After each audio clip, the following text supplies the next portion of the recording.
Hello there. Welcome to Scientific Serenity. Imagine the western desert of Egypt, a vast, ochre expanse of sand and rock, where temperatures soar and silence reigns. It is a landscape that feels timeless, eternal. But this timelessness is an illusion. For here, in a place known to the local Bedouin as Wadi al-Haytham, the Valley of the Whales, time has folded in on itself. The desert floor is not just sand, it is a graveyard. And the tombstones are not stone, but bone. Our story's first modern character is not a scientist, but a man of the desert. In the early 20th century, explorers and geologists began to hear whispers of giant bones in the desert. Locals spoke of them as the remains of mythical beasts, dragons that had perished in a forgotten age. But it wasn't until the 1900s that the scientific world took proper notice. The initial discovery is often credited to the pioneering work of geologists like Hugh Beadnell and later, the famous German paleontologist Ernst Stromer. But the true nature of the find was so bizarre it defied belief. The bones were colossal. Vertebrae the size of dinner plates. Skull fragments with teeth like daggers. Ribs that curved like the beams of a sunken ship. They were clearly the remains of something immense that lived in the water. But this was a desert, hundreds of kilometers from the nearest sea. The contradiction was staggering. How did the bones of a sea monster come to rest in a sea of sand? The answer lies in a window of time approximately 40 million years ago, during the Eocene epoch. Back then, the world was a hothouse. Ice caps were non-existent, and sea levels were dramatically higher. What is now the arid, unyielding desert of Egypt was submerged beneath a warm, shallow, tropical sea, an extension of the ancient Tethys Ocean. This sea was a paradise. Its waters teemed with life, early sharks, giant turtles, schools of fish, and the early ancestors of modern whales, creatures that were only just beginning their evolutionary journey from land to sea. And in this warm sea, the top predator, the undisputed ruler, was Basilosaurus. But let's pause at the moment of discovery. Picture a paleontologist, perhaps in the 1930s, kneeling in the blazing heat, brushing sand from a monstrous vertebra. The bone is cream-colored, heavy, and etched with the intricate patterns of age. As more sand is cleared, a pattern emerges, a sinuous, serpentine column of bones, stretching for meters. The initial thought: this must be a reptile, a sea serpent, a monstrous marine lizard. Hence the name given by the early paleontologist Richard Harlan in 1834, Basilosaurus. From the Greek basileus, king, and sauros, lizard. The king lizard. It was a reasonable mistake. The skeleton was long, slender, and undeniably reptilian in proportion. But science, with its patient scrutiny, soon revealed a glorious error. As more complete specimens were unearthed, especially the stunningly preserved skeletons at Wadi al-Haytham, named a UNESCO World Heritage Site in 2005, the truth emerged. The teeth were not those of a reptile, they were differentiated like a mammal's. The bones of the inner ear were unmistakably cetacean. Basilosaurus was not a king lizard. It was a king whale. A whale like no other, a monstrous, serpentine prototype of the gentle giants we know today. Wadi al-Hitan is more than a fossil site, it is a time capsule.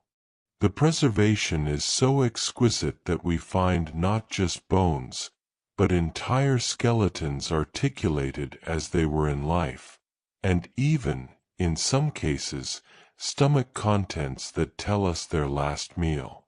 The desert sand, fine and alkaline, acted as a perfect preservative, cradling these giants through millions of years of tectonic shifts, sea retreat, and desertification. As you listen, let the soundscape transport you. The wind over the dunes is the same wind that has blown for millions of years. But beneath it, if you listen closely, you can hear the ghost of that ancient sea, the lap of waves on a long-vanished shore, the sigh of a warm Eocene breeze over water. We are standing at the intersection of two worlds, the parched present and the submerged past. In this first chapter, we have only uncovered the grave. We have met the skeleton. But a skeleton is not a creature. To breathe life into these bones, to understand the nightmare that ruled the Eocene seas, we must move from the desert silence to the ocean's depths. We must reconstruct the beast itself. But that is a journey for our next chapter. For now, rest with the image of the desert at twilight. The sun, a red orb, sinks behind the dunes, casting long shadows over the fossilized ribs protruding from the sand. They look like the ruins of a cathedral built for a forgotten god. And in a way, they are. This is the prologue to a story of evolution, power, and transformation. The sea is gone, but its king remains, sleeping in stone, waiting to tell his tale. The discovery of Basilosaurus in the Egyptian desert was more than a paleontological curiosity. It was a key that unlocked a door to a lost world. As scientists meticulously mapped the Valley of the Whales, a staggering reality came into focus. This wasn't the grave of a single monster. It was a necropolis. Dozens of Basilosaurus individuals, along with other early whales like the smaller Dorodon, lay entombed in the sandstone, preserved in stunning detail. The site became an open-book library of the Eocene, its pages written in bone. Why are there so many? The leading theory paints a poignant picture. The shallow Tethys Sea that covered this region was a rich nursery, a warm, protected bay teeming with life, perfect for raising young. Basilosaurus likely came here to give birth and hunt. But these same sheltered waters could become a trap. Toxic algal blooms, sudden drops in oxygen levels, anoxia, or shifts in currents could have struck quickly, killing entire populations and sinking them to the seafloor where fine sediment gently buried them. The desert, therefore, holds not just skeletons, but frozen moments of ecological catastrophe. As the tools of science advanced, so did our understanding. In the late 20th and early 21st centuries, international teams, Egyptian paleontologists working alongside experts from across the globe, began a new chapter of discovery at Wadi al-Hitan. Using everything from dental picks and brushes to 3D laser scanners and CT imaging, they started to read the skeletons in high definition. One of the most breathtaking finds was the preservation of vestigial hind limbs. On several Basilosaurus specimens, scientists found tiny, delicate bones, a pelvis and femurs, embedded deep within the body wall, unconnected to the spine and far too small to support any weight on land. These were not functional legs, but evolutionary leftovers. They were the smoking gun, the definitive proof that whales had evolved from land-dwelling mammals. Basilosaurus was caught in the middle of its great journey, a creature of the sea that still carried the architectural blueprints of its terrestrial past within its flesh. Then came the stomach contents.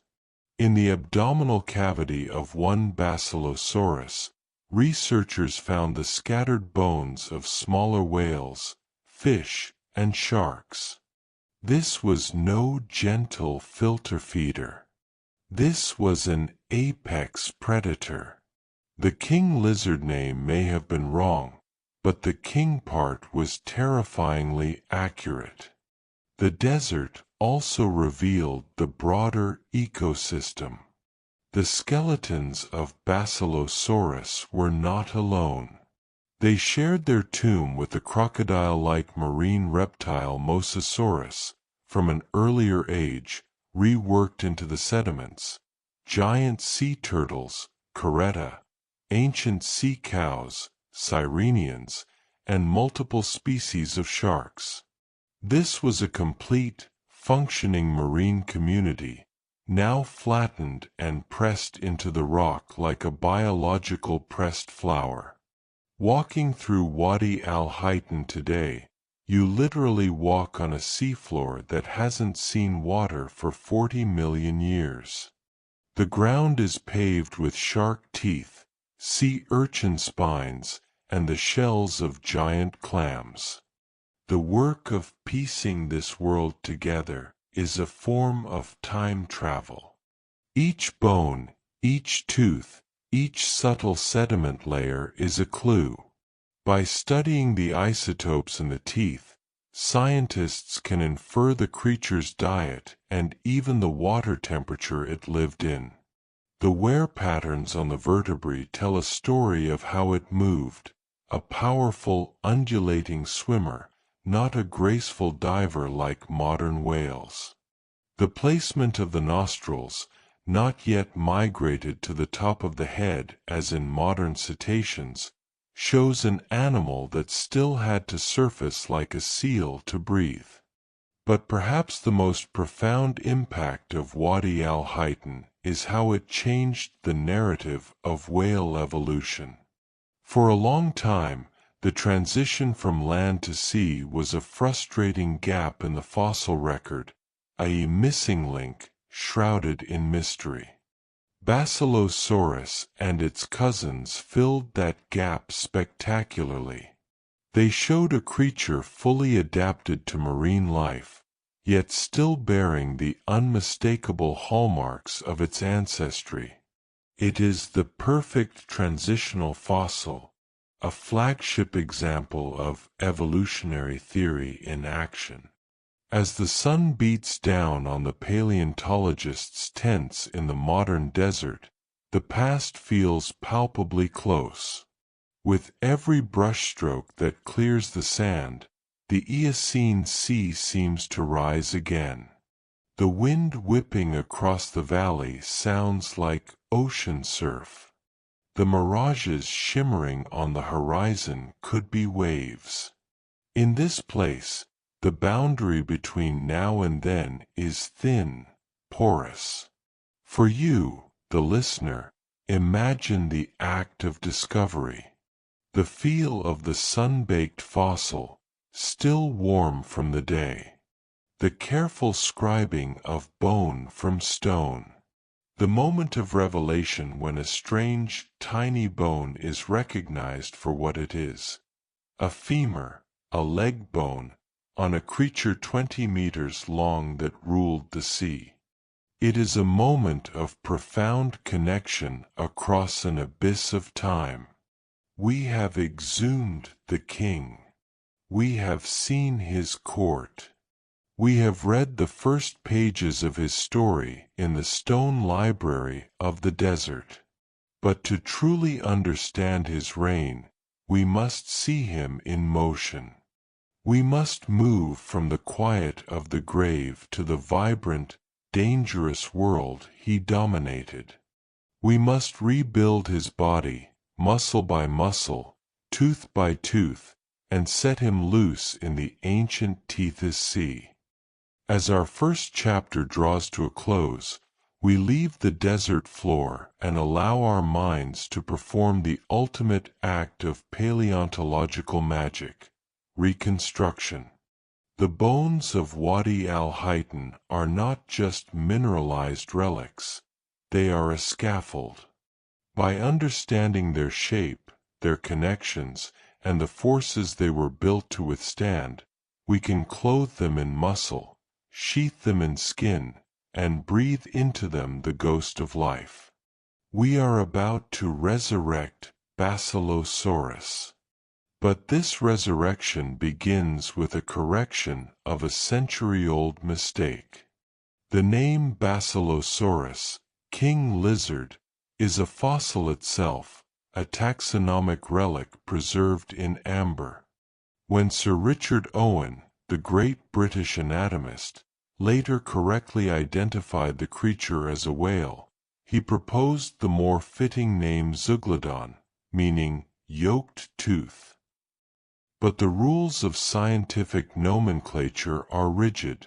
The first name published sticks. So, the king lizard, it remains, a perpetual inside joke in the halls of science, a reminder that our first interpretations are often gloriously wrong. Now, let's build our beast. Start with the spine. The most striking feature of a Basilosaurus skeleton is its extraordinary length and serpentine flexibility. Unlike modern whales, whose vertebrae are often compressed and interlocked for stable, powerful diving, Basilosaurus had a long, supple backbone with simple, cup-shaped joints. This was an animal built for horizontal power, for swift, anguilliform, eel-like motion through the water. It likely swam by throwing its entire body into powerful lateral undulations, its tail providing the main thrust. It was a swimmer of the open water and surface, not the deep abyss. Attached to the spine, a rib cage that is long and barrel-shaped, housing massive lungs necessary for an air-breathing predator. Now, add the limbs. The front limbs are modified into stiff, paddle-like flippers, useful for steering and stability. But it's the rear limbs that tell the deepest story. Those tiny vestigial bones we found, the pelvis and femurs, would have been buried deep within the body wall, invisible from the outside. They served no purpose in locomotion. They were evolutionary baggage, a signature from a terrestrial ancestor signed just a few million years prior. For Basilosaurus, the journey back to the sea was almost complete, but the blueprint of the land still lingered in its flesh. Now, crown this immense body with the head. And what a head it is! This is not the blunt, rounded head of a sperm whale or the elongated filter-feeding maw of a baleen whale. The skull of Basilosaurus is elongated, almost crocodilian, with a long snout lined with a fearsome array of teeth. These are not the simple, conical pegs of a fish-eater. They are differentiated, sharp, pointed incisors and canines at the front for grasping and piercing, and triangular, serrated cheek teeth, premolars and molars, at the back for cutting and shearing. This is the dentition of a carnivore that didn't just swallow prey whole. It could slice flesh, crush bone. This was a predator designed to take on large, struggling prey. Finally, drape this anatomical masterpiece in skin. We have no direct evidence of its color or texture, but we can infer. As a top predator in sun-drenched surface waters, it may have had a counter-shaded pattern, darker on top, lighter on the belly, for camouflage. Its skin was likely smooth, perhaps with a sparse covering of bristly hair, a remnant of its furry ancestry. Now, animate it. In your mind's eye, see this 18 to 20 meter behemoth, as long as a city bus, cruising the warm, greenish waters of the Tethys Seaway. Its movement is sinuous, powerful, and strangely elegant. It is not a graceful, deep-diving whale, but a serpentine wolf of the ocean, patrolling the ancient coastlines and island archipelagos that dotted this vanished sea. This reconstructed creature is the bridge. The desert gave us the bones. Science gives us the beast. Wadi al-Haytham provided the what and the where. The reconstructed Basilosaurus gives us the who. But to understand its true nature, we must see it not as a static model, but as a living, breathing, hungry actor in an ecological drama. We must witness it in its element, hunting, surviving, ruling. That is the task of our next chapter. We will leave the silent desert and dive into the noisy, teeming, dangerous world of the Eocene ocean. We will follow Basilosaurus on the hunt, see the flash of its teeth, and understand the terror it must have inspired in the hearts of every other creature in that sea. The king has been resurrected. Now, we must watch him reign. For now, as we end our time in the Valley of the Whales, let the sounds settle. The desert wind has fully transformed. The whisper of sand is gone, replaced by the gentle, all-encompassing pressure of deep water. The heartbeat has become the steady, powerful whoosh of a massive tail driving a streamlined body through a sunlit sea. The transition is complete. We are no longer in the desert. We are 40 million years in the past, suspended in a warm, ancient ocean, in the shadow of a living nightmare. Let this final soundscape carry you from discovery into the heart of the story. The mystery of the bones is solved. The reality of the beast is upon us. The adventure is just beginning. Let the desert wind take your worries away for 10 seconds. If you love discovering the giants that once ruled our world, please subscribe to join our journey. Next, we travel back 40 million years to see this beast in the flesh.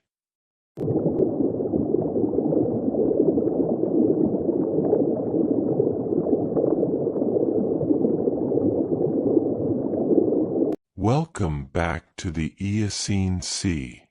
In our first chapter, we resurrected Basilosaurus from the desert stones.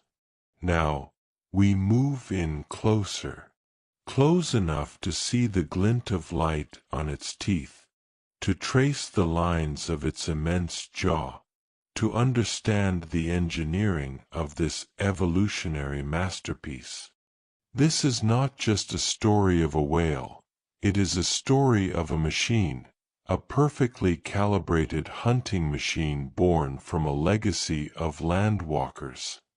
This is the anatomy of a nightmare. To understand Basilosaurus, we must first abandon our modern image of a whale. Forget the gentle, barnacled bulk of a humpback, the sleek intelligence of a dolphin, or the deep-diving profile of a sperm whale. Basilosaurus was a different kind of whale altogether.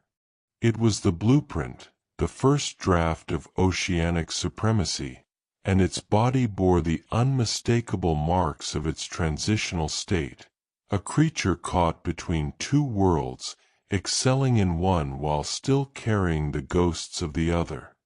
Let us begin with the most defining feature, the skull. If you were to swim face to face with a Basilosaurus, the first thing you would see is a long, elongated snout that comprises nearly 2/3 of its skull length. This is not the blunt, rounded melon of a toothed whale used for echolocation. This is a spear, a pursuit predator's weapon. The jaws are lined with a formidable array of 44 teeth, and here lies one of the creature's most telling anatomical secrets: heterodont dentition. Modern toothed whales, odontocetes, are homodonts. Their teeth are all essentially identical, simple pegs for grabbing slippery prey. Basilosaurus, however, had differentiated teeth, much like a wolf or a big cat.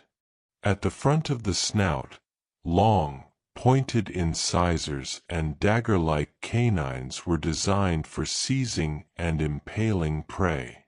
Further back, the premolars and molars transformed into triangular, blade-like teeth with sharp, serrated edges, perfect for slicing through flesh and tendon, even cracking bone.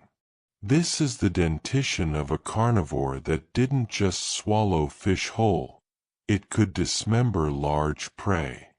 It could shear meat from bone. This single feature screams its terrestrial, mammalian ancestry.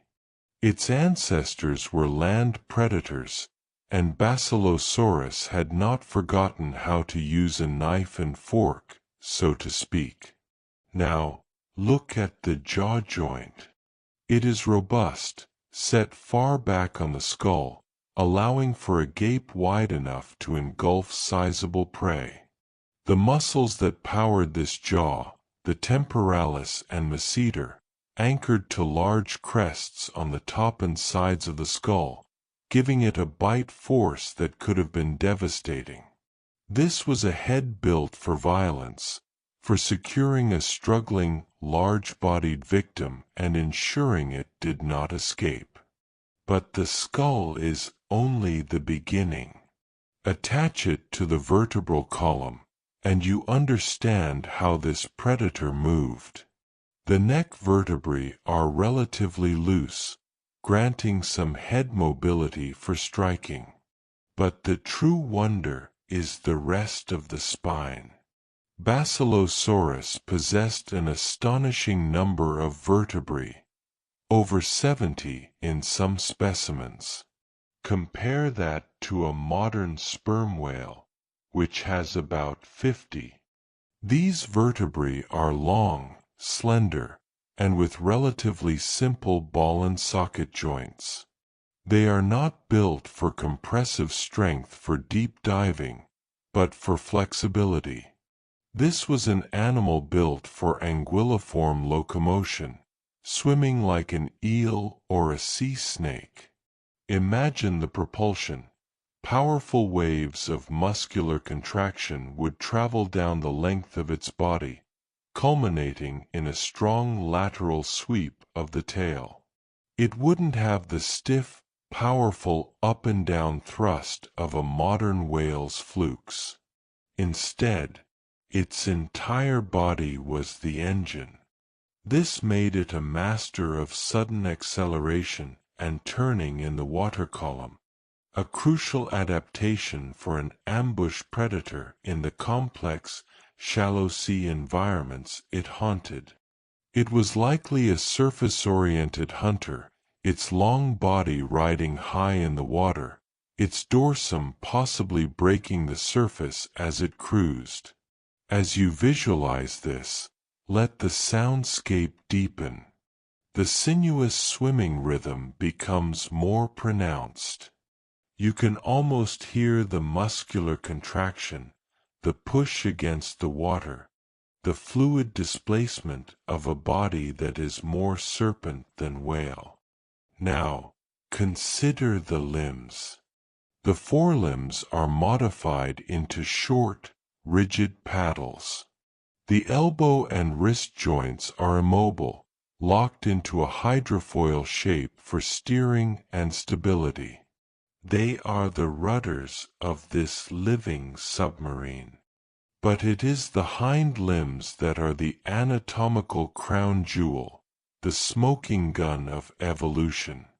Deep within the body wall, unconnected to the spine and utterly useless for locomotion, lay a tiny pelvis and two minuscule femur bones. In the largest Basilosaurus, these leg bones might be only a foot long, dwarfed by the 60-foot body they inhabited. They were buried in muscle, invisible from the outside. They served no purpose. They were vestigial structures, the final, dwindling echoes of a terrestrial past. 10 million years earlier, its ancestor, Pakicetus, was a wolf-sized animal running on 4 legs along the shores of ancient waterways. Basilosaurus was that creature's descendant, its body fully committed to the sea, but its genetic blueprint hadn't yet finished erasing the instructions for legs. These tiny bones are perhaps the most eloquent testimony in all of paleontology, proof of change, of descent with modification, of a journey from one world to another. The skeleton tells a story of power and transition, but to truly understand Basilosaurus as a living animal, we must move beyond the bones. We must imagine the systems that powered this machine, the muscles that drove it, the senses that guided it, and the metabolism that fueled its reign. This is where anatomy meets biology, and the creature transforms from a fossil into a functioning predator. Let's start with locomotion and musculature. The long, flexible spine of Basilosaurus was anchored by an immense network of epaxial and hypaxial muscles, the same muscle groups that allow a fish to swim. These muscles would have been enormous, running in thick, powerful bands along the vertebrae. Each lateral undulation of its body would have been a testament to raw power.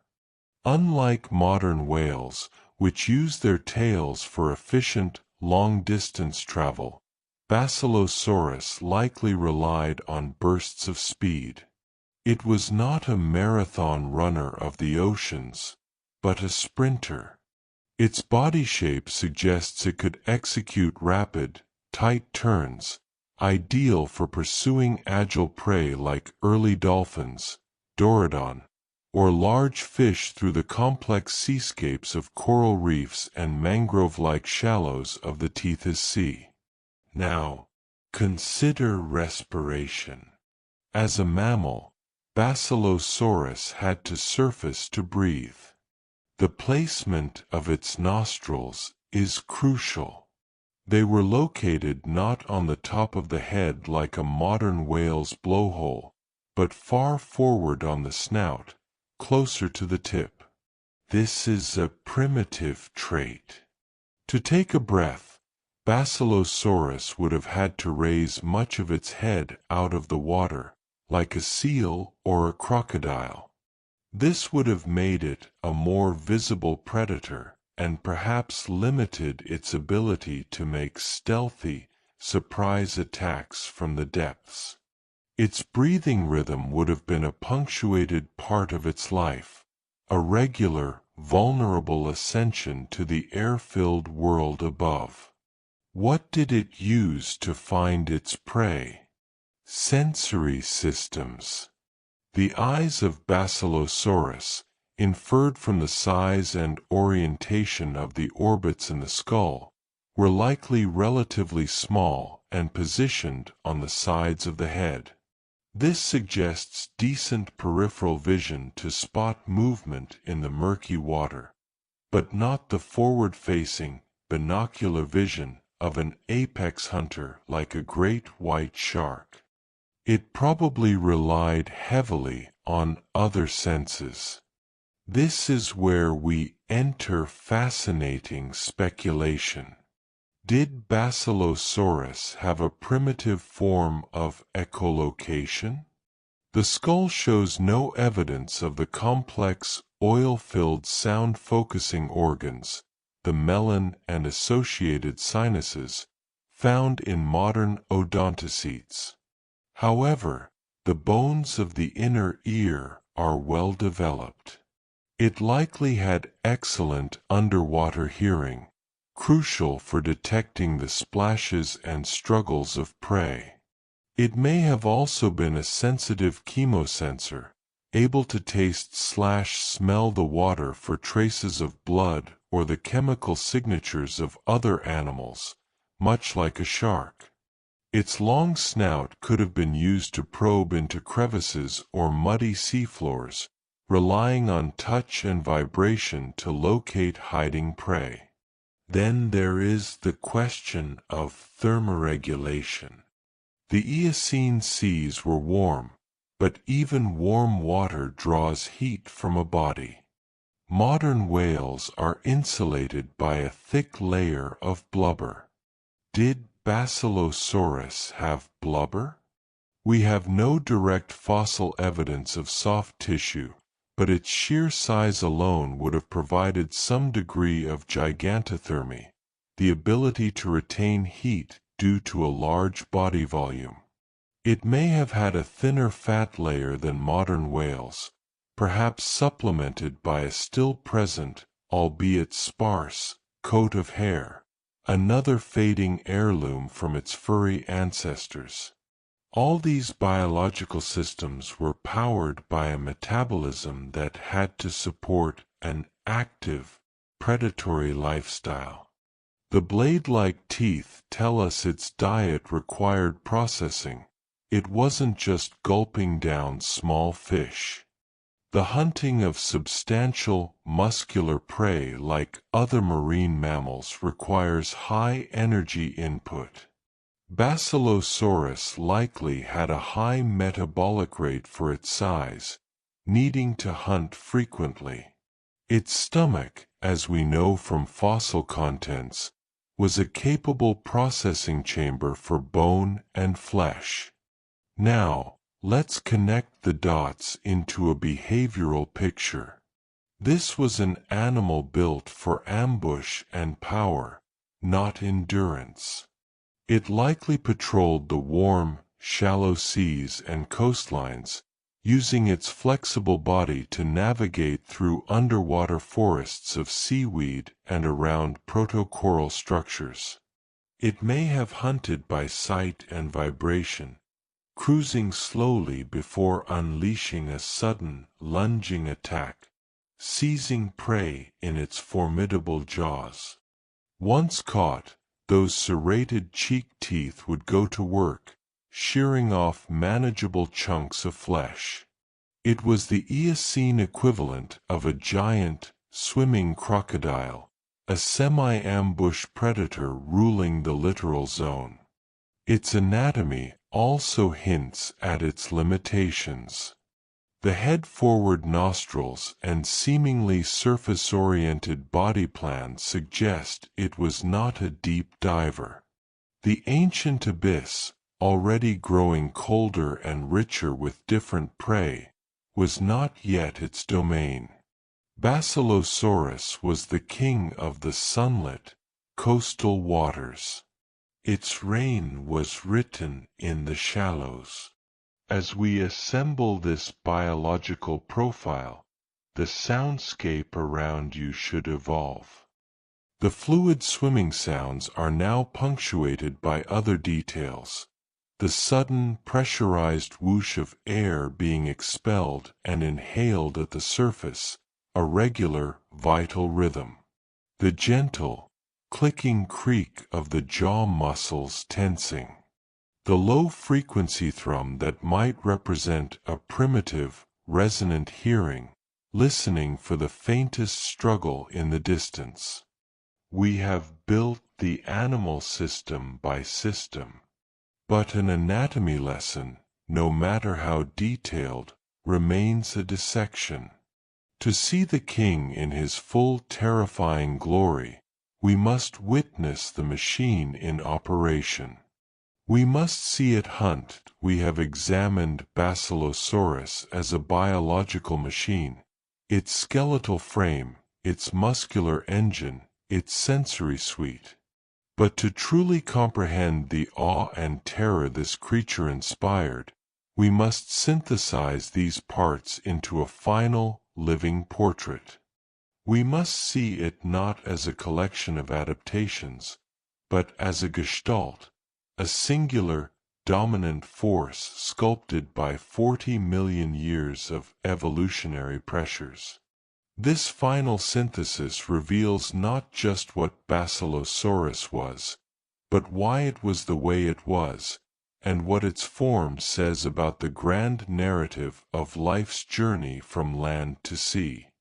Consider its most jarring contradiction, a whale that resembles a reptile. The long, serpentine body, the elongated snout full of predatory teeth, these are features we associate with marine reptiles like mosasaurs or plesiosaurs, which had ruled the seas tens of millions of years earlier and were long extinct by the Eocene. This is a stunning example of convergent evolution. Basilosaurus was not related to those reptiles, but it evolved to fill a similar ecological niche, the large, apex aquatic ambush predator.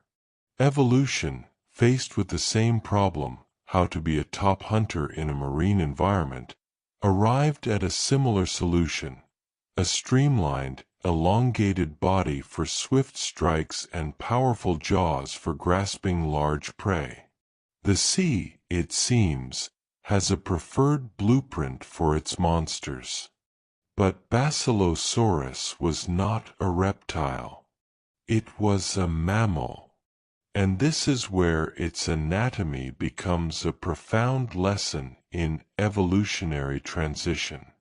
Every part of it is a compromise, a midpoint on a journey. The teeth, they are mammalian in their differentiation, incisors, canines, molars, but reptilian in their fearsome, cutting function. They mark the shift from an omnivorous or insectivorous land-dweller's dentition to a specialized marine carnivore's arsenal. The spine, it is flexible for eel-like swimming, a holdover from the undulating running gait of its semi-aquatic ancestors like Ambulocetus, the walking whale. It had not yet developed the stiffened, vertically flexing spine that would later evolve in modern whales for efficient, fluke-powered diving. The limbs, the front limbs are already fully committed to the water, flattened into paddles. But the hind limbs, those tiny, buried bones, are the anchor to the past.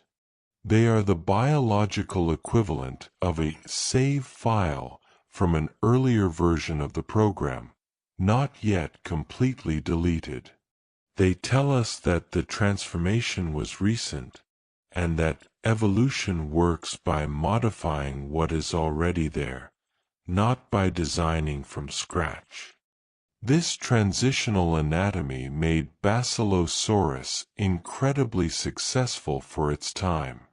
It was the right creature for the Eocene world, a warm, shallow epicontinental sea filled with large, slow-moving prey like primitive manatees, bulky turtles, and schools of large fish.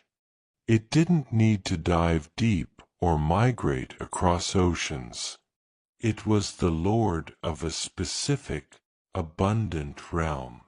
However, this very specialization also contained the seeds of its eventual obsolescence. Its body was a masterpiece of the Eocene, but the world was changing. The Tethys Sea was beginning to close, ocean circulation patterns were shifting, and waters were starting to cool in certain regions. New, more agile whale designs were evolving. Smaller, faster, potentially more social animals like Dorodon, which may have been its prey but also represented the future lineage of whales. Basilosaurus was a magnificent dead end, the pinnacle of one evolutionary pathway that would not lead to the modern oceans. As we complete this anatomical portrait, let's step back and see the whole animal in its environment. Picture it cruising just below the surface of a tropical sea, the dappled sunlight playing across its dark back.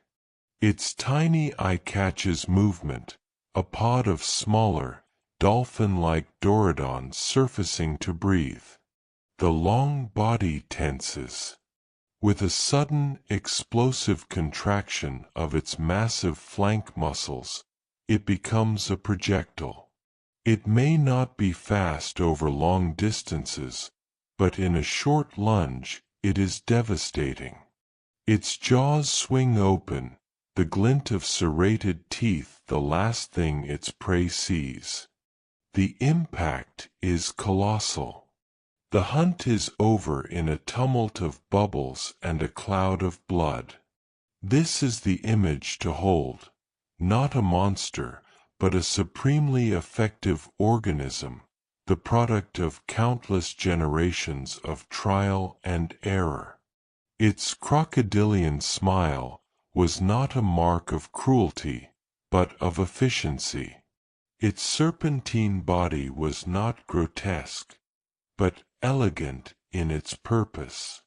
It was nature's solution to a specific problem, written in flesh and bone. As we watch this giant glide through the deep, let the rhythm of the waves calm your mind. If these ancient stories bring you peace, please like the video so other night travelers can find us. In 10 seconds, we will face the most terrifying jaws of the ancient world.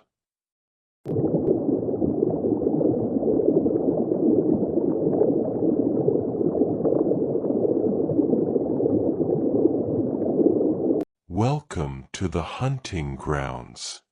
We have built the predator, muscle by muscle, tooth by tooth. Now, we must witness it in its defining role as the sovereign of the Eocene food web.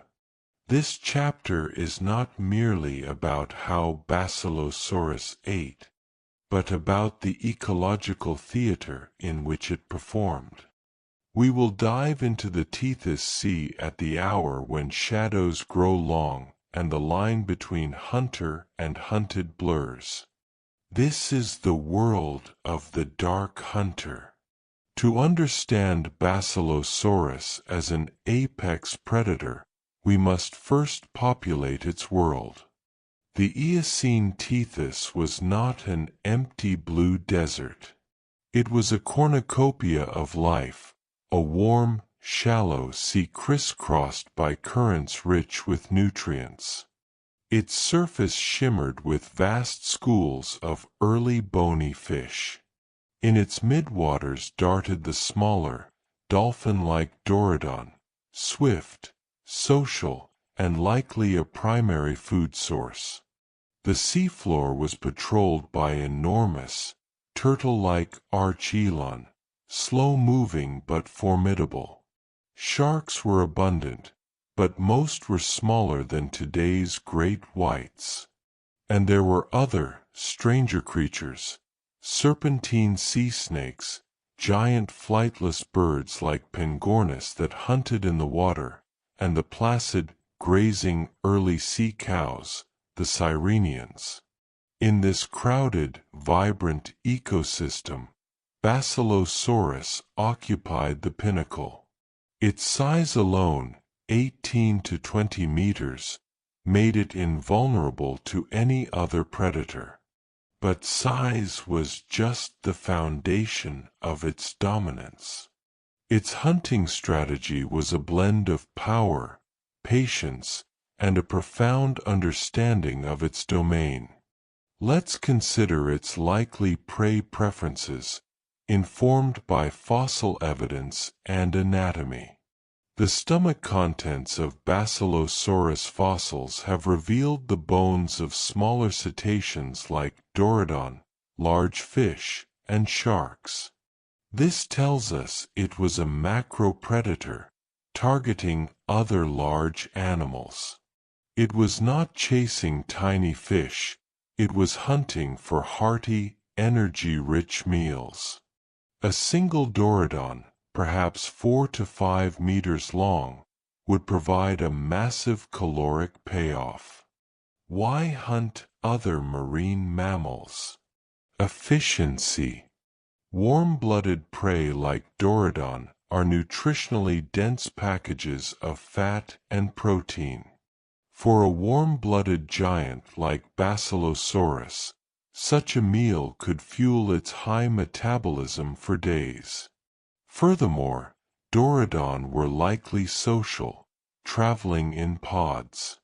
A pod represents a predictable, recurring source of food, a renewable resource for a clever hunter.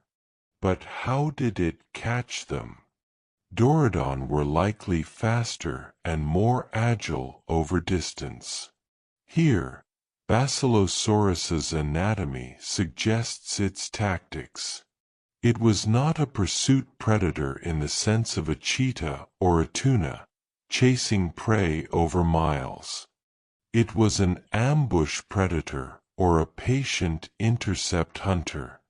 Its long, flexible body and probable ability to remain relatively motionless in the water column would have been key. Imagine the scene. A pod of Dorudon is traveling, their sleek bodies cutting through the water, communicating with clicks and chirps. Unseen below them, hanging in the darker, cooler water, a Basilosaurus waits. Its counter-shaded camouflage makes it a ghost against the depths. It does not move. It listens. It feels the vibrations of the pod moving overhead. It calculates. Then, with a convulsive explosion of muscle, it strikes. It doesn't chase, it lunges vertically or at a steep angle, using its powerful tail to propel its entire mass upward like a missile. Its jaws, swung wide, are a trap of bone and serrated enamel. The attack is not precise, it is overwhelming. It aims to incapacitate with the first blow, to stun, to maim, to seize.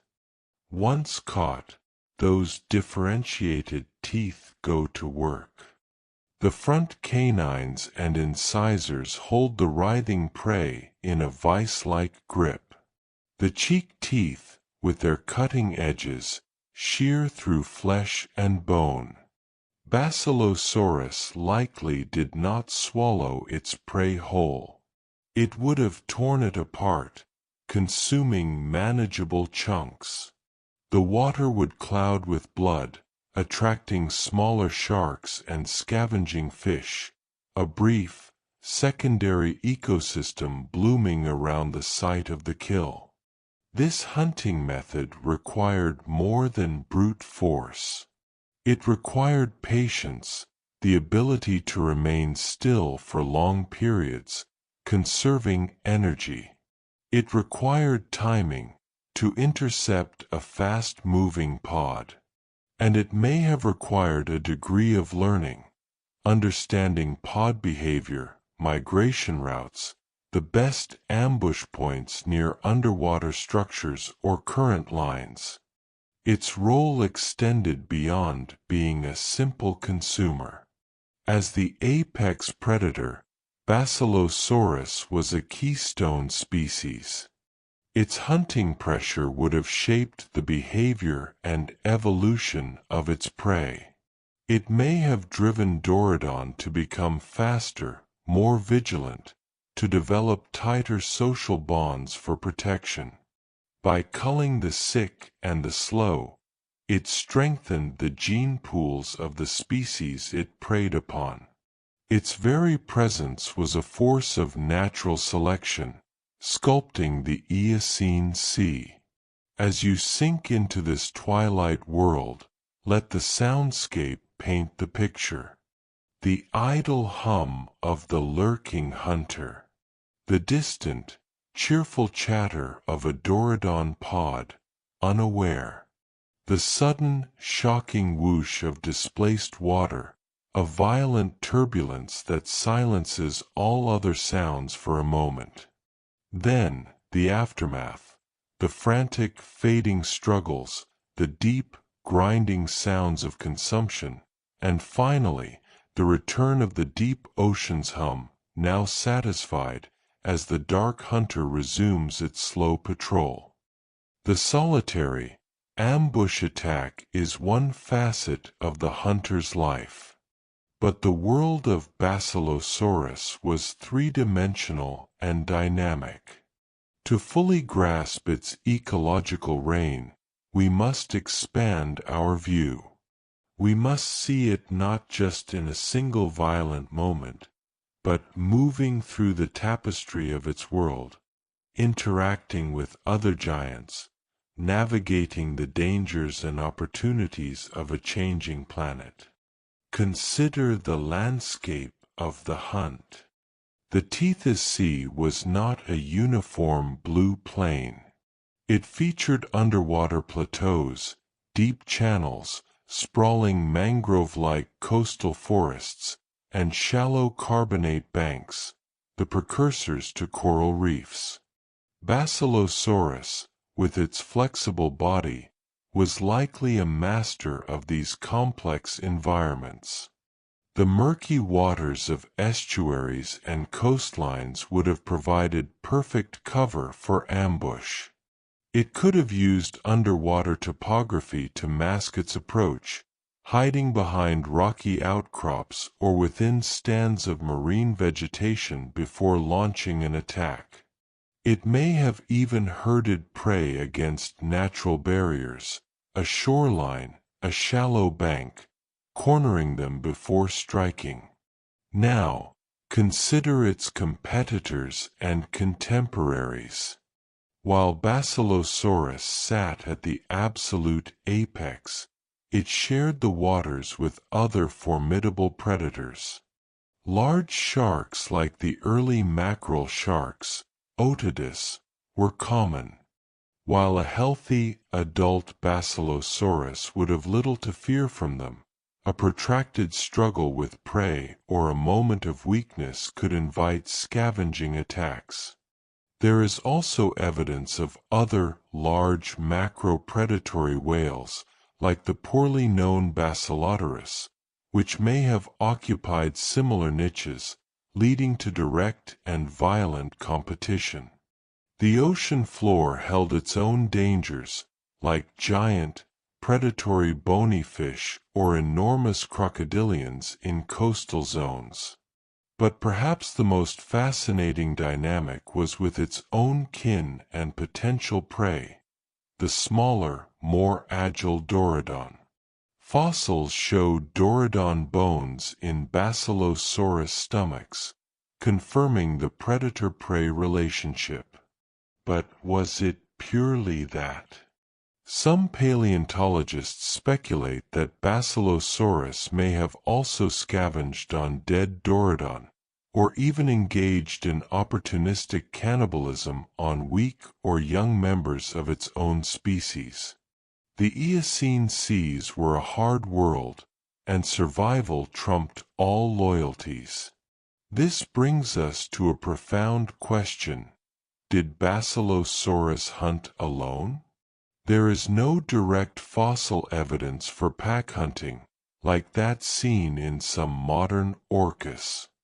Its anatomy suggests a solitary lifestyle.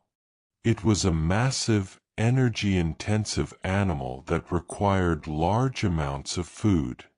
Sharing a large kill with others would be metabolically costly.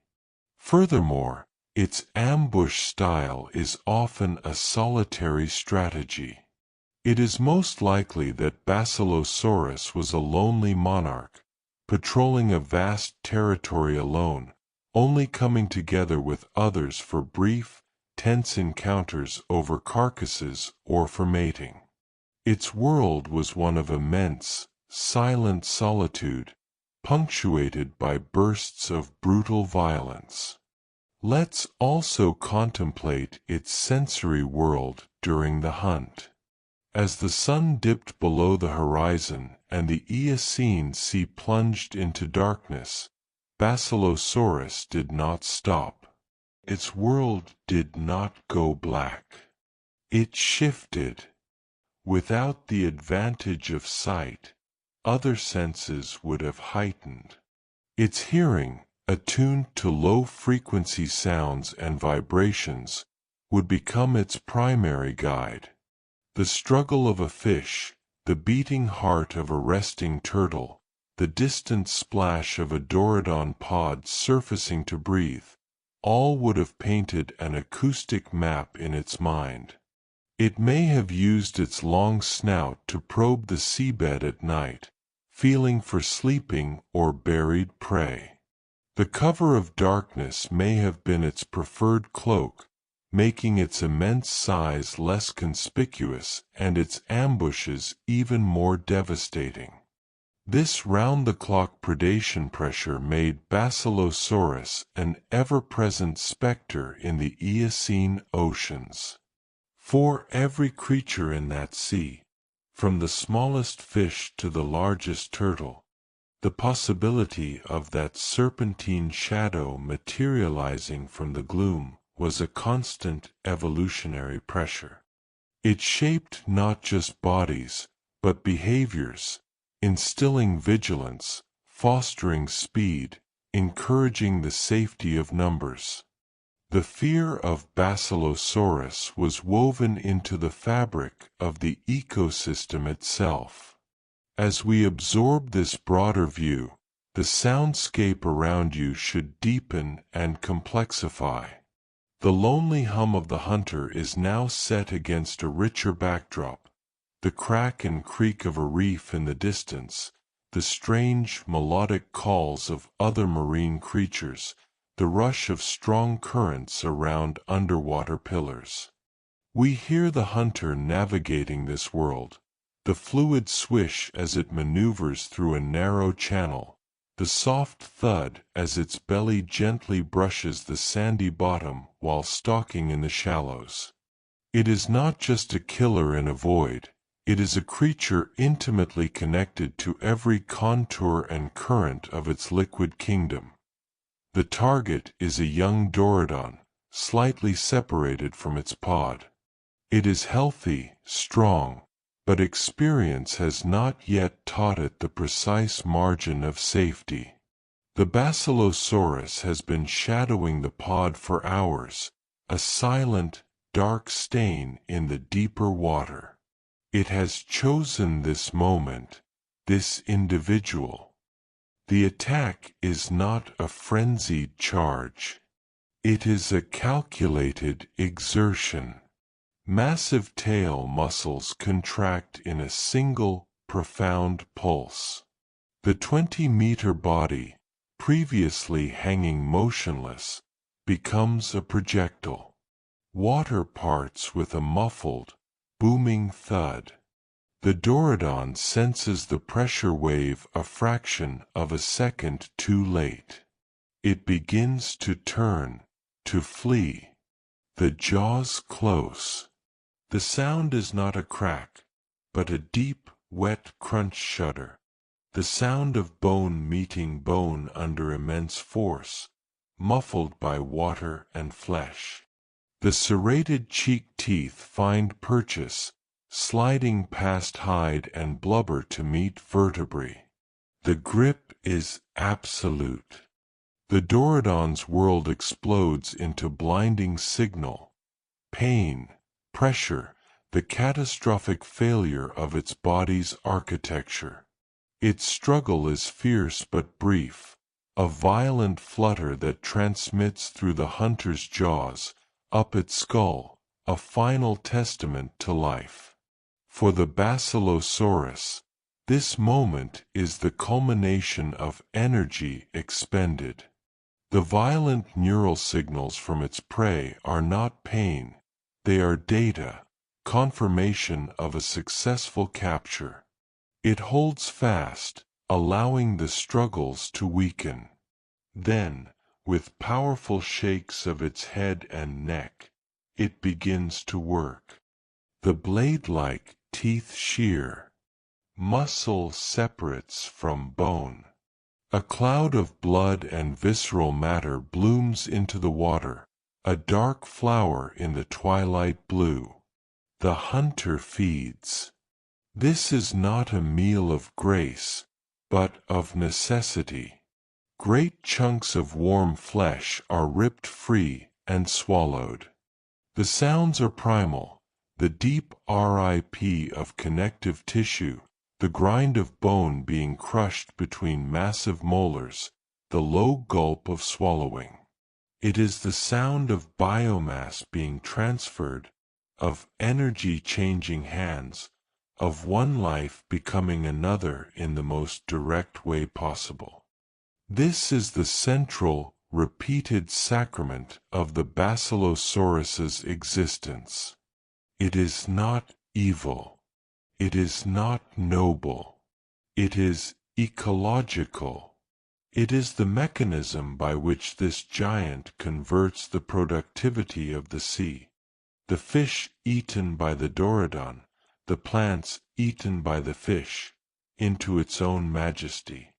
Every curve of its spine, every serration on its tooth, was forged for this moment. The aftermath and the cycle. As the Basilosaurus feeds, the scene does not end. The cloud of blood and scraps summons the cleanup crew.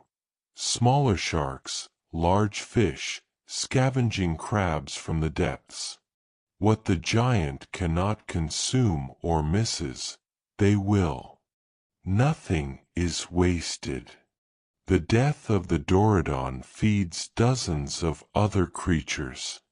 Even the bones, sinking to the seafloor, will become substrate for colonies of filter feeders, a tiny reef of calcium carbonate in the making. This is the hunter's unseen legacy. Basilosaurus was not just a consumer, it was a distributor. Its kills created localized, temporary pulses of nutrients that fertilized the water column and the seafloor. It was a mobile, violent, necessary part of the nutrient cycle. By culling the herd, it prevented any one species from overpopulating and exhausting resources. Its reign, though terrifying for the individual, maintained the health and balance of the entire ecosystem. This is the profound paradox of the apex predator. It is an agent of death that sustains life. It is a force of fear that creates stability. The dark hunter was, in truth, a pillar of its world. As the Basilosaurus finishes its meal, the sounds of feeding cease. It moves away from the sight, its body heavy with satiation. The frantic activity of the scavengers continues behind it, a bustling, smaller-scale echo of the violence. The hunter's pace is slow, languid. It may not need to hunt again for days. In this moment of satiation, we see the full circle. The energy of the sun, captured by plankton, transferred to fish, to Dorodon, now flows through the veins of the king. It is a river of life with a serpentine course, and Basilosaurus was its most powerful current. The hunt is over, and the ocean is silent once more. If you wish to support our scientific journey, a simple like is enough. Now, after a 10-second moment of peace, we will look at the strange clues it left behind about its past.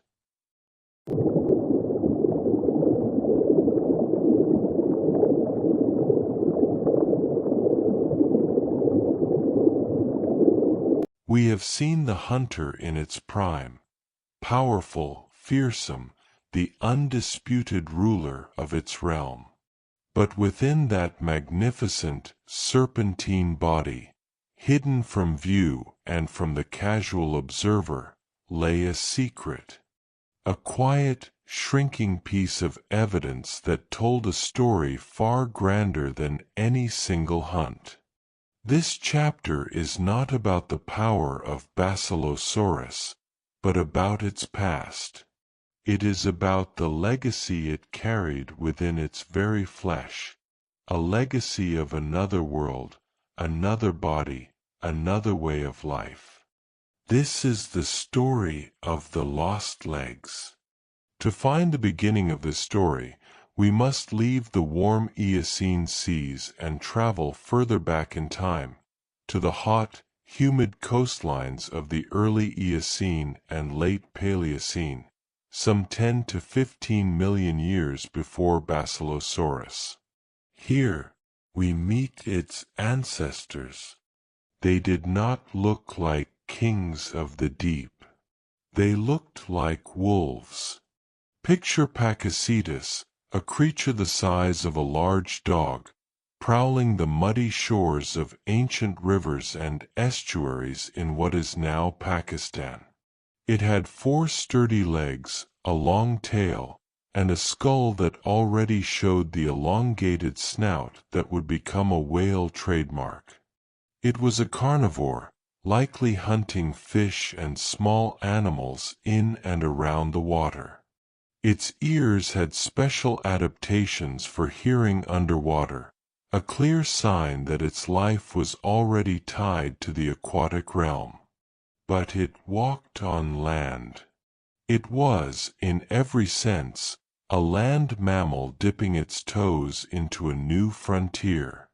Over millions of years, natural selection favored those individuals who could swim better, dive deeper, and hunt more effectively in the water. The body began to change. In Ambulocetus, the walking whale, the legs became shorter and more paddle-like, the tail broadened for propulsion, and the nostrils began to migrate back on the snout. It could still walk on land, but clumsily, like a sea lion. It was a creature of 2 worlds, but its center of gravity was shifting irrevocably toward the water. Then came Rhodocetus and Protocetus, creatures more streamlined, with vertebrae adapted for powerful undulatory swimming. Their hind limbs were shrinking, becoming less useful for support, more like rudders or stabilizers. The journey was accelerating. The land was being left behind, molecule by molecule, generation by generation. This brings us to Basilosaurus. By the time it evolved, the transformation was nearly complete. The ocean was its home, its body a masterpiece of aquatic adaptation. But evolution is a conservative architect. It rarely deletes blueprints entirely. It often just comments them out, leaving the code dormant in the genome. The instructions for building hind limbs, for femurs, a pelvis, knees, were still there, buried in Basilosaurus's DNA. And so, the body built them. But without the selective pressure of use, without the need to walk or even paddle, they became minimal. They were built to the most basic specifications the genetic code demanded, and then they were enveloped by the growing, massive body. In the largest Basilosaurus, these vestigial limbs were tiny, a pelvis no larger than a dinner plate, femurs the size of a human forearm, buried in over 15 meters of muscle and blubber. They were biological ghosts. When the first complete Basilosaurus skeletons were unearthed at Wadi al-Haytham and these tiny bones were found, the scientific impact was seismic. Here was not just a fossil, but a testament. Charles Darwin himself had predicted that such transitional forms with useless vestigial structures must have existed. Basilosaurus, with its miniature legs, was the perfect poetic proof.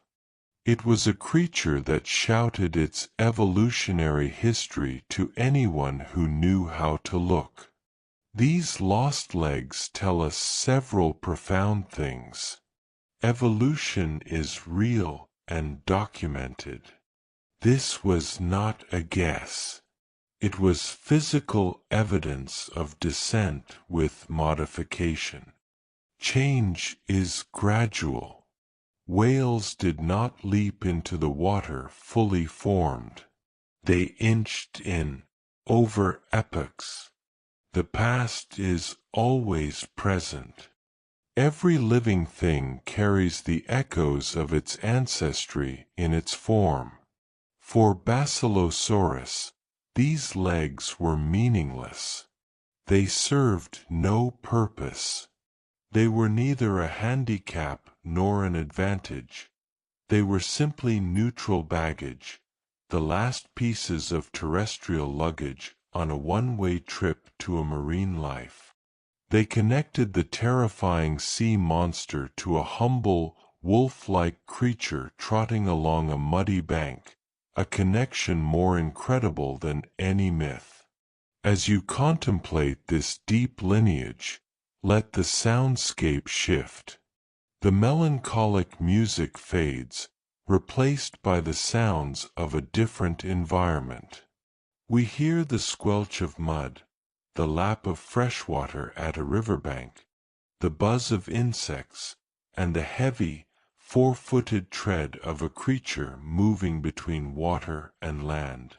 It is the sound of the past, the world of Pakicetus. Then, slowly, these sounds are overlaid and then replaced by the familiar sounds of the open ocean. The transition is audible, the journey from land to sea, compressed into sound.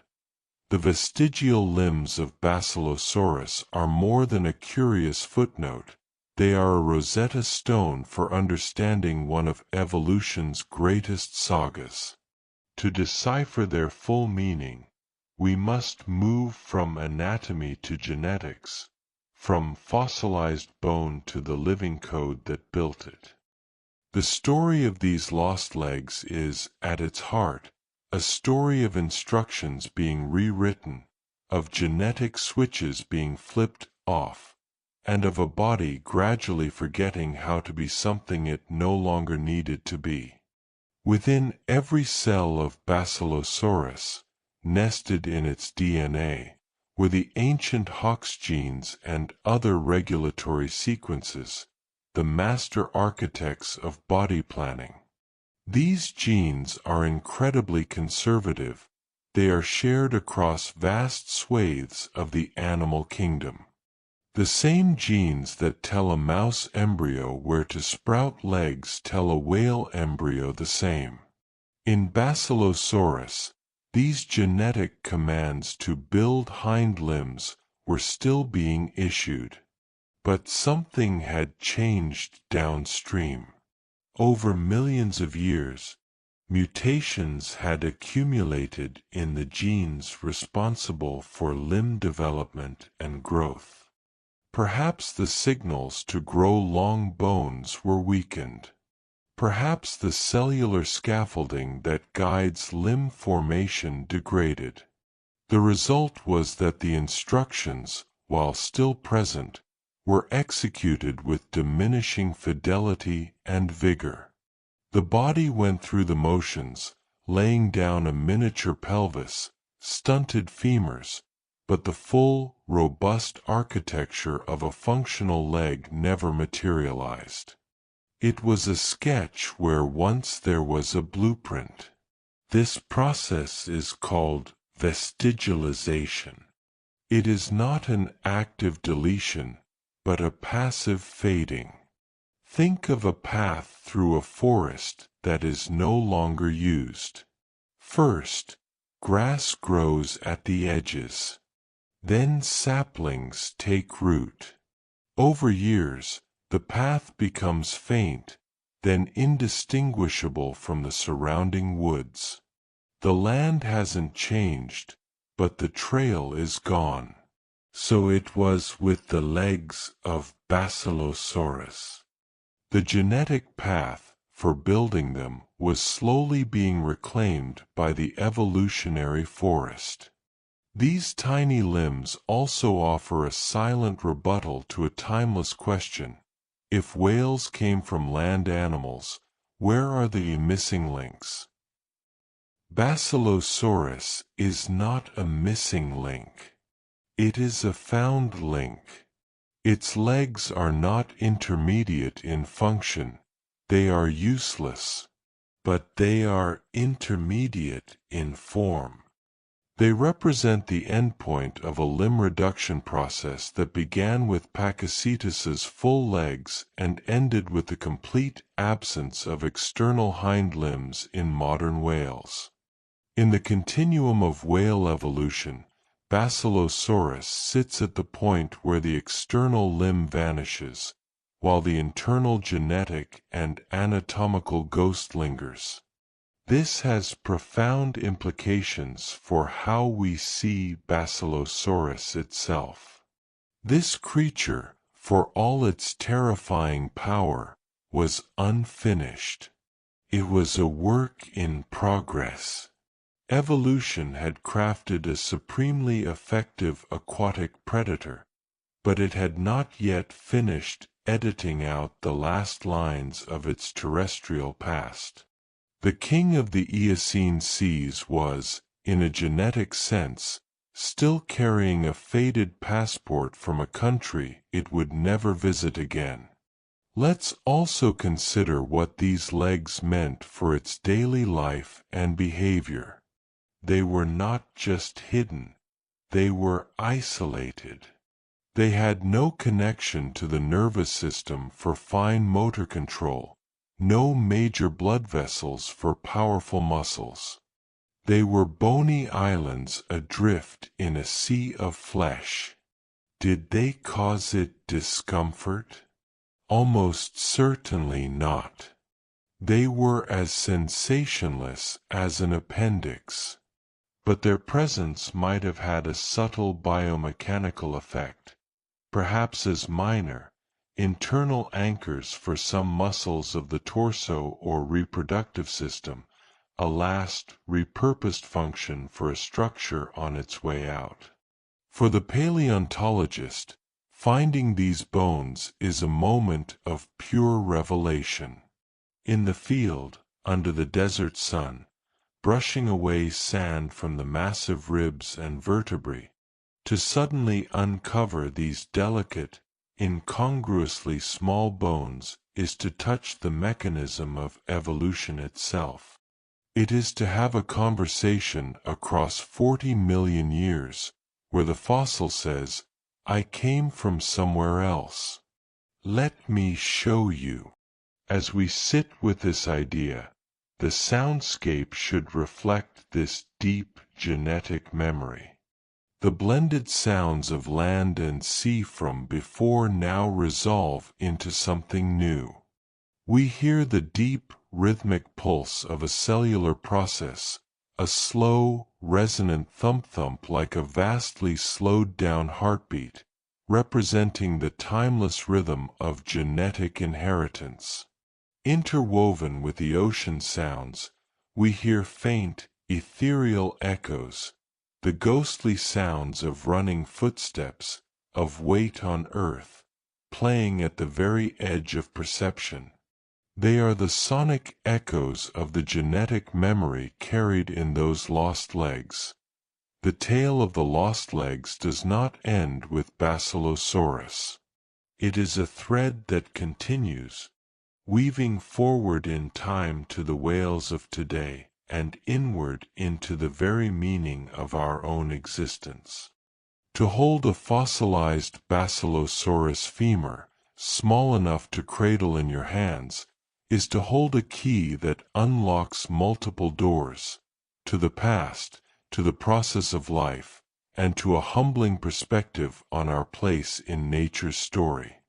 Look at a modern whale, a humpback, a blue, a sperm whale. Run your eye along its impossibly smooth, streamlined flank.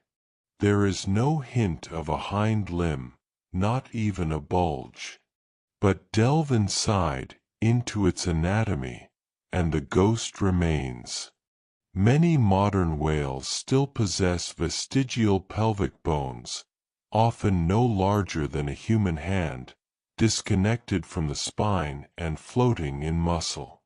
In some species, tiny, rod-like vestiges of the femur are still present. The genetic instruction has been silenced almost completely, but the echo in the skeleton persists. Basilosaurus shows us the moment when the echo was still a whisper, still a recognizable miniature bone. This continuity is a powerful reminder that evolution is not a linear march of progress, but a tinkering process. It does not design from scratch. It modifies existing structures. The powerful tail fluke of a modern whale is not a new invention. It is the transformed tip of a tail that once dragged on land. The flippers are modified arms and hands. And the vanished legs of Basilosaurus are the midpoint of a vanishing act that began with walking limbs and ends with nearly nothing. We are all, every creature, built from repurposed parts. This leads us to a more philosophical consideration. The lost legs of Basilosaurus are a monument to impermanence and change. They embody the idea that no form is final, no adaptation permanent. The mighty hunter, seemingly the pinnacle of its world, was itself a transitional creature. Its body was a sentence in the middle of a long paragraph, its legs a fading ink from the previous sentence. This asks us to look at the living world around us, and at ourselves, with the same eyes. We, too, are transitional. We, too, carry vestiges of our past, our tailbones, our wisdom teeth, the muscles that make our hair stand on end. We are not an end point, but a current waypoint in an endless journey. For the scientists who study it, Basilosaurus is therefore more than a fossil. It is a teacher. It teaches humility, showing how wrong our first assumptions can be. A king lizard that was a whale. It teaches patience, revealing stories that can only be read across millions of years. And it teaches connectedness, tying the leviathans of the deep to the humble, hoofed mammals that once foraged on riverbanks. In the quiet of a museum lab, as a researcher measures that tiny femur, they are not just collecting data. They are bearing witness. They are confirming a grand, unifying theory of life with a tangible piece of evidence. The leg bone is a relic of transformation, as sacred in its own way as any religious artifact, for it tells a creation story grounded in evidence, a story of life's incredible adaptability and its deep, branching family tree. As we close this chapter on the lost legs, let us not see them as a flaw or an oddity in the Basilosaurus design. Let us see them as its most profound feature. The teeth tell us what it ate. The spine tells us how it swam. But the legs tell us what it was. They are its biography, its ancestry certificate, its passport from a lost continent of form. In a creature designed for absolute mastery of the water, these useless bits of bone are the very things that connect it to the tree of all life on Earth. Don't forget to subscribe to help us keep illuminating these ancient mysteries. In 10 seconds, we will learn why this king surrendered his throne.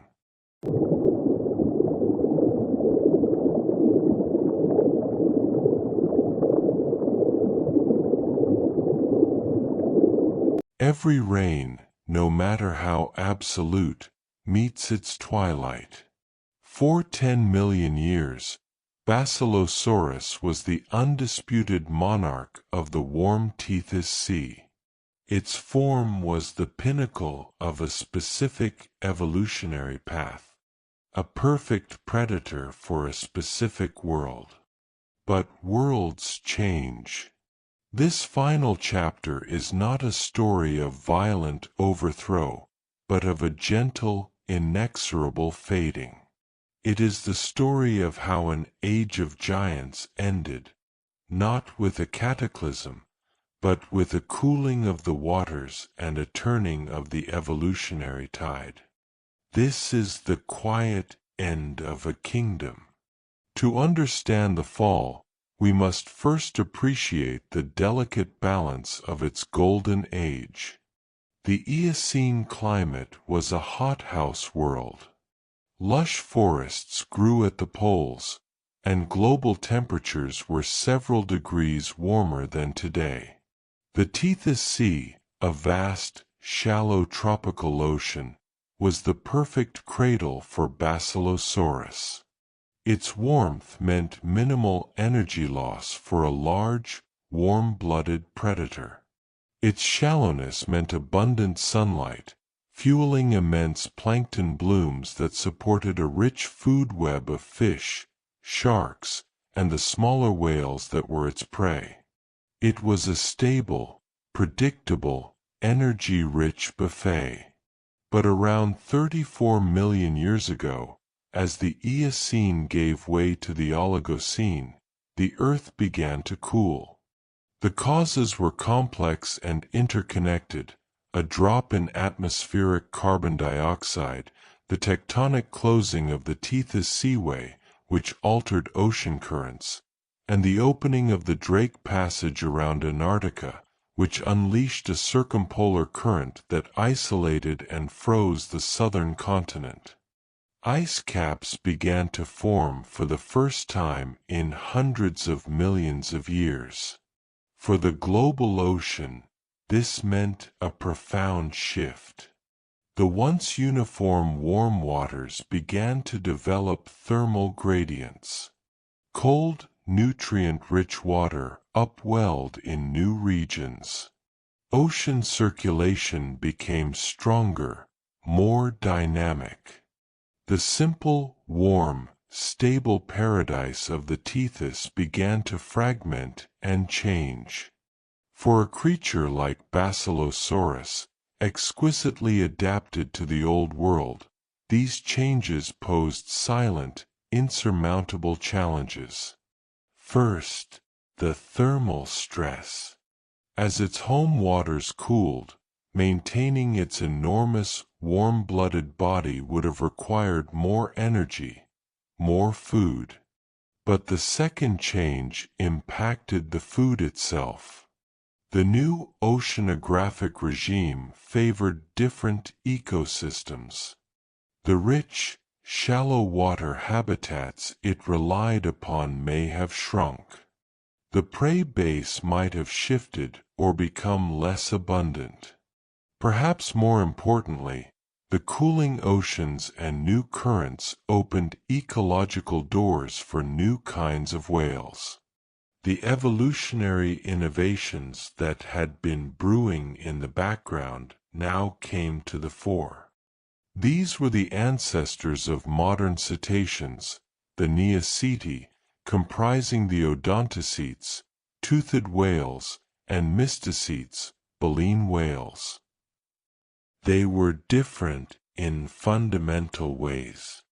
Their body plans were more efficient for the new, wider, deeper oceans. They had evolved the nasal drift. Their nostrils had fully migrated to the top of their heads as blowholes, allowing them to breathe with minimal disruption while swimming. More crucially, some were developing echolocation, a revolutionary sensory tool for hunting in the deep or murky water.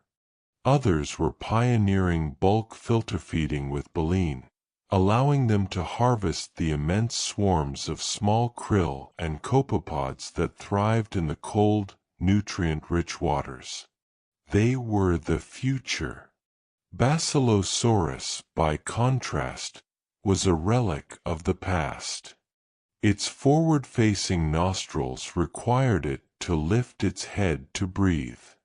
It likely had no echolocation. It was a large prey specialist in a world where the energy flows were moving towards either tiny plankton or fast, smart, echolocating predators.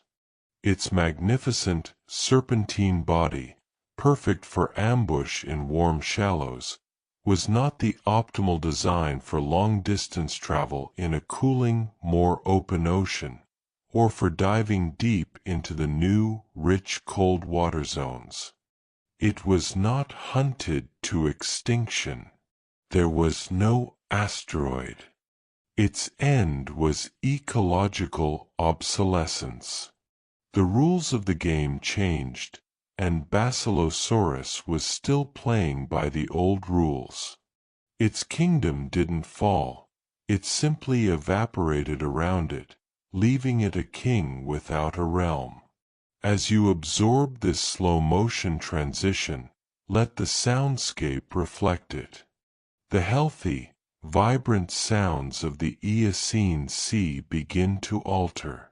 The water sounds become slightly sharper, cooler.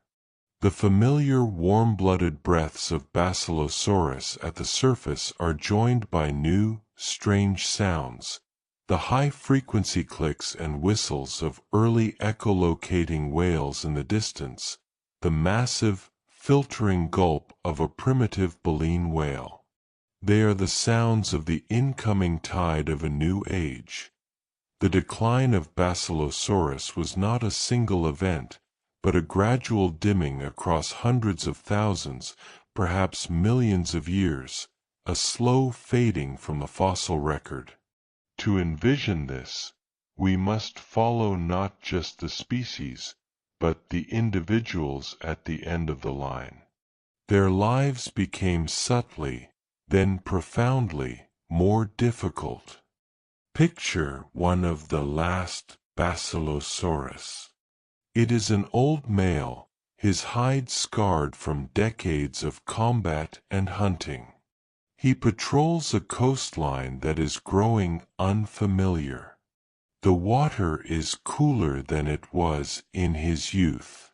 He must swim farther, hunt longer, to find the dense aggregations of Dorudon that were once commonplace.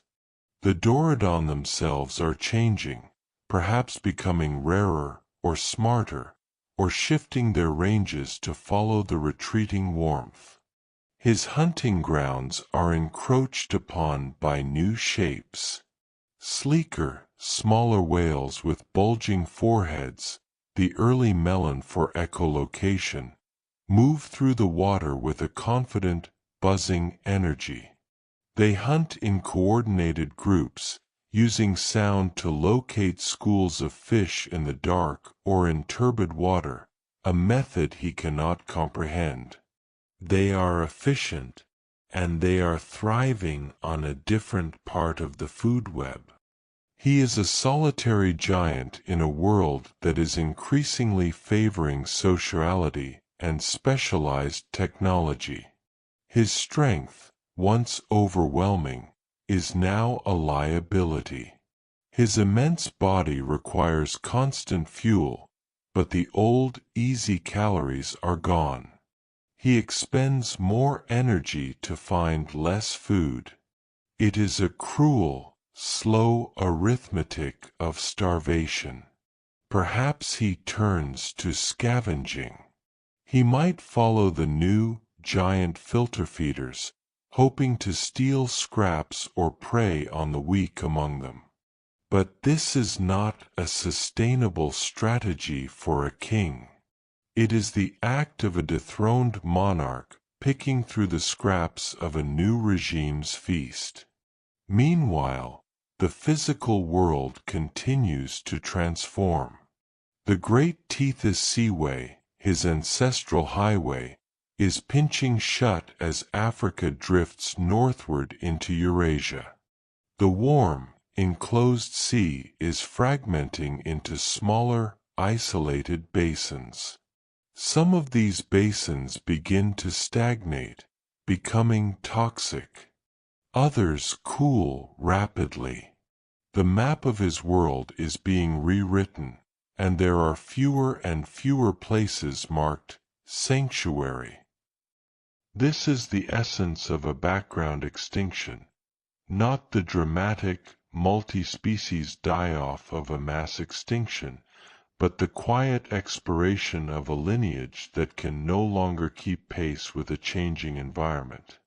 The traits that once made Basilosaurus the fittest, its size, its power, its specialized dentition, became anchors. Evolution, which had sculpted it so perfectly for the Eocene, had no foresight. It could not prepare the species for the Oligocene. In this twilight, there is a poignant reflection on the nature of evolutionary success. For 10 million years, Basilosaurus was wildly successful. It spread across the warm oceans of the world. But in the grand scale of geological time, success is always provisional. It is a lease, not a deed. The planet's climate, oceanography, and continents are in constant, slow motion. A species is a dance partner trying to keep step with a planet that constantly changes the rhythm. The last Basilosaurus likely died alone. There was no final, dramatic battle. Perhaps it was a slow weakening from hunger. Perhaps it succumbed to disease, its immune system compromised by stress. Perhaps it simply failed to surface one day, its great heart stopping in a sea that had grown cold and strange. Its body sank, and the sediments of the new age gently covered it. There would be no more. But in its passing, it left a legacy. Its lineage did not go entirely extinct. The smaller, more agile Dorodon, which it preyed upon, are now considered to be closer to the direct ancestors of modern whales.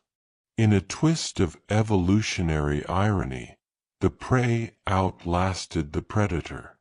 The future belonged not to the specialized monolithic giant, but to the more generalized, adaptable, and innovative smaller forms. As the soundscape paints this twilight, the once dominant sounds of Basilosaurus, its powerful swimming, its distinctive breaths, grow fainter, more spaced apart.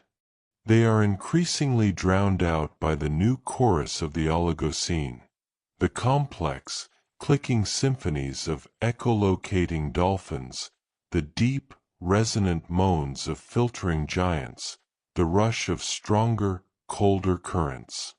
The old king's theme becomes a solo, then a whisper, against the burgeoning orchestra of the new age. The story of Basilosaurus ends not in the water, but back in the stone. The same forces that spelled its ecological end, the shifting continents, the falling sea levels, began to lift the sediments of the ancient Tethys seabed. The graves of the kings were raised into the dry, rarefied air of the desert. The ocean retreated, leaving its bones behind as a testament. The cycle was complete, from land to sea, and back to land again, this time as mineralized memory. For millions of years, the fossils lay in silence, wrapped in sandstone, while above them mammals of a new age, including, eventually, a clever, bipedal ape, spread across the globe. Then, the moment of rediscovery. A Bedouin's foot scuffs a strange, giant vertebra. A geologist's hammer rings against petrified bone. The king is found again, not as a living terror, but as a teacher. Its terrible jaws are now a classroom for understanding evolution. Its lost legs are a sermon on life's deep connectivity. Its demise is a lesson in the impermanence of all earthly dominions. This is the ultimate legacy of Basilosaurus. It is no longer the nightmare of the ancient seas. It has been transformed by time and understanding into an icon of transition. It stands as one of the most eloquent missing links ever discovered, a permanent rebuke to ignorance and a pillar of evolutionary science. In museums from Cairo to Ann Arbor, its reconstructed skeleton does not inspire fear, but awe, a different, deeper kind of awe. It is the awe of scale, not just of size, but of time and transformation. As we, Homo sapiens, gaze upon its bones, we are engaging in a unique act. We are a conscious product of evolution looking back and recognizing another product of the same process. We see in its form our own story reflected, a story of change, adaptation, and carrying the past within us. The human tailbone, the whale's vestigial pelvis, they are verses in the same poem. So, let the final image not be one of extinction, but of transcendence. Basilosaurus the predator is gone. But Basilosaurus the concept, the evidence, the teacher, is immortal. It has sailed out of the realm of biology and into the realm of human knowledge, where it will sail forever. It is a star that died long ago, whose light still reaches us and guides our understanding of the universe. As this series ends, we are left not with a void, but with a profound sense of connection. The wind howling across Wadi al-Haytham is the same wind that once whipped the waves of the Tethys. The calcium in our bones is kin to the calcium in its fossilized skeleton. We are all, every living and once living thing, part of a single, breathtaking, ongoing story. A story of which Basilosaurus is one of the most magnificent and informative chapters. Thank you for joining us on this journey tonight. If you found serenity, feel free to explore our other videos and join the Scientific Serenity family. Now, you are left alone with the deep, rhythmic sounds of the ocean for a restful sleep. Good night.